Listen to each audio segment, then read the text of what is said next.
Praise the Lord. വേഗം വരുന്നവനായ നമ്മുടെ കർത്താവായ യേശുക്രിസ്തുവിൻ്റെ നാമത്തിൽ എൻ്റെ സ്നേഹവന്ദനങ്ങളെ ഞാൻ അറിയിക്കുന്നു. യോവേൽ പ്രവചനം 2-ാം അധ്യായം 19-ാം വാക്യം. യഹോവ തൻ്റെ ജനത്തിന് ഉത്തരമരുളിയത്, ഞാൻ നിങ്ങൾക്ക് ധാന്യവും വീഞ്ഞും എണ്ണയും നൽകും, നിങ്ങൾ അതിനാൽ തൃപ്തി പ്രാപിക്കും. ഞാൻ ഇനി നിങ്ങളെ ജാതികളുടെ ഇടയിൽ നിന്നയാക്കുകയില്ല. ഹല്ലേലൂയ. കർത്താവിത 3 കാര്യങ്ങൾ ജനത്തോട് സംസാരിക്കുന്നു. ദൈവം തൻ്റെ ജനത്തോട് ഉത്തരമരുളി പറഞ്ഞത്, 1, ഞാൻ നിങ്ങൾക്ക് ധാന്യവും വീഞ്ഞും എണ്ണയും നൽകും, ഞാൻ നിങ്ങൾക്ക് ചിലത് നൽകും. 2, ഹല്ലേലൂയ, നിങ്ങൾ തൃപ്തി പ്രാപിക്കും. 3, നിങ്ങൾ നിന്നയാകത്തില്ല. ദൈവം നിങ്ങൾക്ക് ചിലത് തരും. നിങ്ങളുടെ ജീവിതത്തിൽ ആവശ്യമുള്ള ധാന്യവും വീഞ്ഞും എണ്ണയും തരും. ഇന്ന് പകൽക്കാലവും നമ്മുടെ കർത്താവിന് നമ്മുടെ ആവശ്യങ്ങളെ തരാൻ പറ്റും. 1, അവൻ ധാന്യം തരും. 2, വീഞ്ഞ് തരും. 3, എണ്ണ തരും. ധാന്യം മനുഷ്യൻ്റെ ശരീരത്തിനെ പുഷ്ടിപ്പെടുത്തുന്ന അത്രേ. ഹല്ലേലൂയ. 104-ാം സങ്കീർത്തനത്തിൽ നാം വായിക്കുന്നു, നമ്മുടെ ഹൃദയത്തെ, നമ്മുടെ ശരീരത്തെ ബലപ്പെടുത്തുന്ന അപ്പം ധാന്യത്തിലൂടെ അതാ കിട്ടുന്നത്. 2, വീഞ്ഞ് കുടിക്കുമ്പോൾ മനുഷ്യർക്ക് മനസ്സിന് സന്തോഷമുണ്ടാകുന്നുവെന്ന് സദൃശ്യവാക്യം പറയുന്നു. മനോവ്യസനം മറക്കുന്നു എന്ന് പറയുന്നു. അതിൻ്റെ അർത്ഥം ഉള്ളിൻ്റെ ഉള്ളിൽ സന്തോഷം തരുന്ന, ഉള്ളിൻ്റെ ഉള്ളിലെ ഹല്ലേലൂയ ഭാരങ്ങളെ മറക്കുന്ന ചിലത് ദൈവം നിങ്ങൾക്ക് തരുന്നു. 3-ാമതായി വേദപുസ്തകം പറയുന്നു, എണ്ണ തരും, നിൻ്റെ മുഖത്തെ മിനുക്കുന്ന എണ്ണ. അങ്ങനെ സങ്കീർത്തനക്കാരൻ പറയുന്നത്, എണ്ണ പരിശുദ്ധാത്മാവിനെ കാണിക്കുന്നത്. അതിൻ്റെ അർത്ഥം ദൈവം തൻ്റെ ജനത്തിന് ചിലത് തരും എന്ന് പറയുമ്പോൾ അവൻ നിൻ്റെ ഭൗതിക ആവശ്യങ്ങളെ തരും, നിൻ്റെ ഹല്ലേലൂയ ആത്മീക ആവശ്യങ്ങളെ തരും. തീർന്നില്ല, നിൻ്റെ ഹല്ലേലൂയ നിൻ്റെ സാമൂഹികമായ ആവശ്യങ്ങളെയും ദൈവം തരും.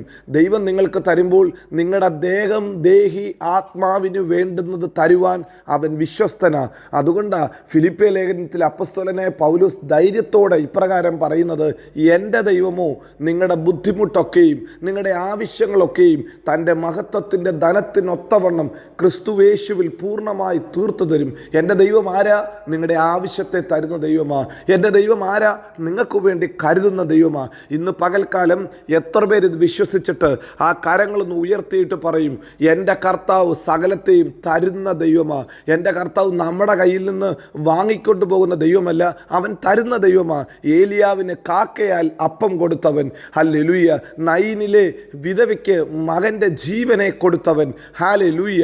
ഇതാ ലാസറിൻ്റെ വീട്ടിൽ ഉയർപ്പായി ഇറങ്ങി വന്ന ദൈവം, മരുഭൂമിയിലെ ജനത്തിന് അപ്പമായി തീർന്ന ദൈവം, പാറയിൽ നിന്ന് വെള്ളം കൊടുത്ത ദൈവം, അവൻ തരുന്ന ദൈവമാ, അവൻ കരുതുന്ന ദൈവമാ.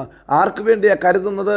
ഇവിടെ യോവേൽ പ്രവചനത്തിൽ വിളിച്ചു പറയുന്നു, പ്രവാസത്തിൽ, പ്രതികൂലത്തിൽ, പ്രതിസന്ധിയുടെ നടുവിൽ ജനം ഉപവസിച്ച് പ്രാർത്ഥിച്ചു, ദൈവത്തിൻ്റെ മുമ്പാകെ നിലവിളിച്ച് പ്രാർത്ഥിച്ചു, കർത്താവേ ഞങ്ങളോട് കരുണയുണ്ടാകണമേ, ഞങ്ങളുടെ പാപങ്ങൾ ക്ഷമിക്കണമേ എന്ന് പറഞ്ഞിട്ട് അവർ വസ്ത്രങ്ങളെ അല്ല ഹൃദയങ്ങളെ കീറിക്കൊണ്ട് പരിച്ഛേദനയോടെ ദൈവം മുമ്പാകെ അടുത്തു വന്നു. തങ്ങളുടെ പാപങ്ങളെ ഏറ്റുപറഞ്ഞു, ദൈവം മുമ്പാകെ നിരപ്പ് പ്രാപിച്ചു, കർത്താവിൻ്റെ സാന്നിധ്യത്തിന് വേണ്ടി അവർ നിലവിളിച്ചു.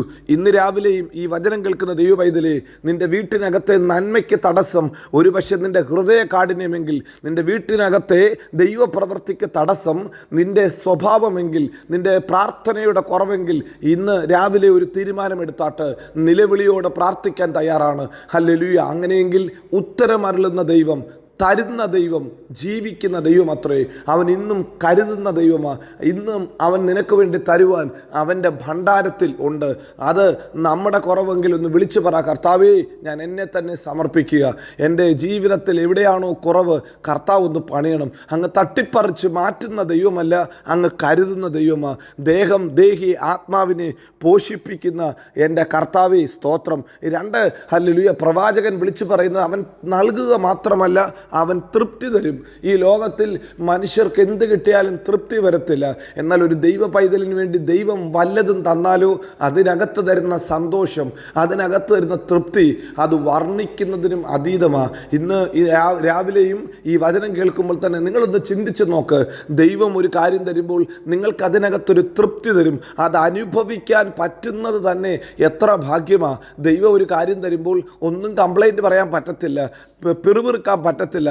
പിശാച് പെറുപെറുപ്പിൻ്റെ ആത്മാവിനെ കൊണ്ടുവരുമ്പോൾ ഒരു ദൈവ പൈതൽ വാക്കിനാലോ ക്രിയയാലോ എന്ത് ചെയ്താലും കർത്താവിന് സ്തോത്രം ചെയ്യും. ദൈവമേ, എൻ്റെ കഴിവിൻ്റെ അപ്പുറത്ത്, എൻ്റെ യോഗ്യതയ്ക്ക് അപ്പുറത്ത് നീ തന്നല്ലോ എന്ന് പറഞ്ഞ് ദൈവത്തെ സ്തുതിക്കും.